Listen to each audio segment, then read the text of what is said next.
Saudara kandung,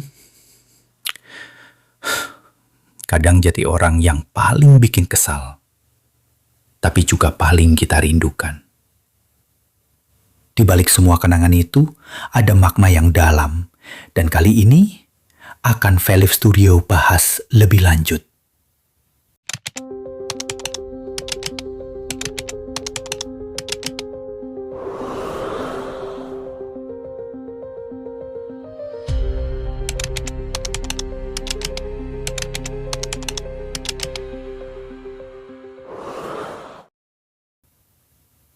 Pernah nggak sih kamu duduk diam dan tiba-tiba teringat masa kecil bareng saudara kandungmu?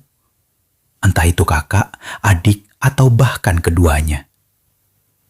Ingatan itu datang seperti cuplikan film tentang ribut kecil yang nggak penting, tawa-tawa yang meledak karena hal sepele, atau mungkin tangisan yang cuma bisa dipeluk oleh dia yang paling ngerti siapa kita sebenarnya. Saudara kandung itu unik. Mereka adalah saksi hidup kita sejak awal. Mereka tahu seperti apa wajah kita waktu kecil, suara tangis kita saat jatuh, dan ekspresi kita saat dimarahi orang tua. Mereka mungkin juga jadi partner kita saat menyusun benteng dari bantal, atau malah jadi musuh paling menyebalkan saat rebutan remote TV. Tapi meski sering bertengkar, entah kenapa, kita tetap saling mencari. Lucunya, banyak dari kita baru sadar pentingnya saudara kandung saat sudah dewasa. Dulu, waktu kecil, kita mungkin sering berandai-andai. Andai aku anak tunggal.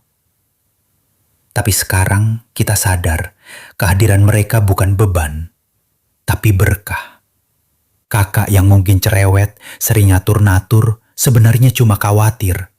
Dia mungkin gak bilang, aku sayang kamu secara langsung, tapi dari cara dia membagi makanan, melindungi kamu dari dimarahi orang tua, atau diam-diam bantuin kamu di belakang, semuanya adalah bentuk cinta. Dek yang mungkin nyebelin, manja, dan sering bikin kamu emosi, sebenarnya dia cuma pengen diperhatiin. Kadang dia ngelakuin hal aneh-aneh, cuma supaya kamu nengok dan bicara dengannya. Dan percayalah, adik itu seringkali menjadikan kakaknya sebagai panutan diam-diam. Waktu berjalan cepat, tahu-tahu kita semua tumbuh dewasa, kesibukan datang, rumah yang dulu ramai jadi sepi, karena satu persatu pergi menjemput masa depan. Tapi memori itu gak pernah hilang. Terkadang kita senyum sendiri saat lihat foto lama atau dengar lagu yang pernah kita nyanyikan bareng. Ada hal yang ajaib dari hubungan saudara kandung. Kita mungkin gak selalu dekat. Kita bisa diam-diam menyimpan kecewa, bisa berbulan-bulan gak ngobrol, bisa menyimpan jarak karena kesibukan. Tapi saat ada yang sakit, kehilangan, atau sedang jatuh, entah dari mana, kita datang. Kita tahu, di balik segala luka dan perbedaan, ada satu hal yang gak bisa dibantah. Kita terhubung oleh darah, kenangan, dan cinta yang gak pernah benar-benar hilang. Saudara kandung itu rumah kedua, tempat di mana kita bisa pulang tanpa perlu menjelaskan semuanya.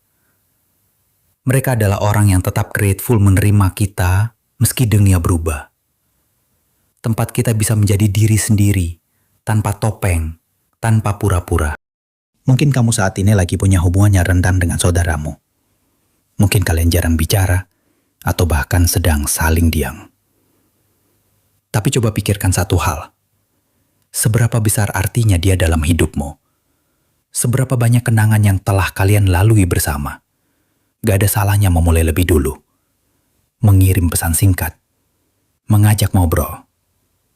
Mengingatkan kembali bahwa kamu masih ada dan kamu peduli. Kadang kita terlalu gengsi, lupa bahwa waktu gak menunggu. Jangan tunggu kehilangan baru sadar arti kehadiran. Saudara kandung bukan hanya bagian dari masa lalu kita. Mereka adalah bagian dari siapa kita sekarang. Mereka tahu cerita yang gak bisa dibagikan ke siapapun. Mereka tahu bahasa hati kita meski tanpa kata. Dan dalam hidup yang penuh ketidakpastian ini, punya satu orang yang bisa tetap jadi rumah adalah anugerah besar. Jadi hari ini, coba hubungi saudaramu. Tanyakan kabarnya, kirim foto lama, atau cukup bilang, aku kangen. Karena di balik semua kesibukan dan jarak, kita semua tetap butuh satu hal, rasa memiliki. Dan saudara kandung adalah bukti nyata bahwa kita tidak pernah benar-benar sendiri.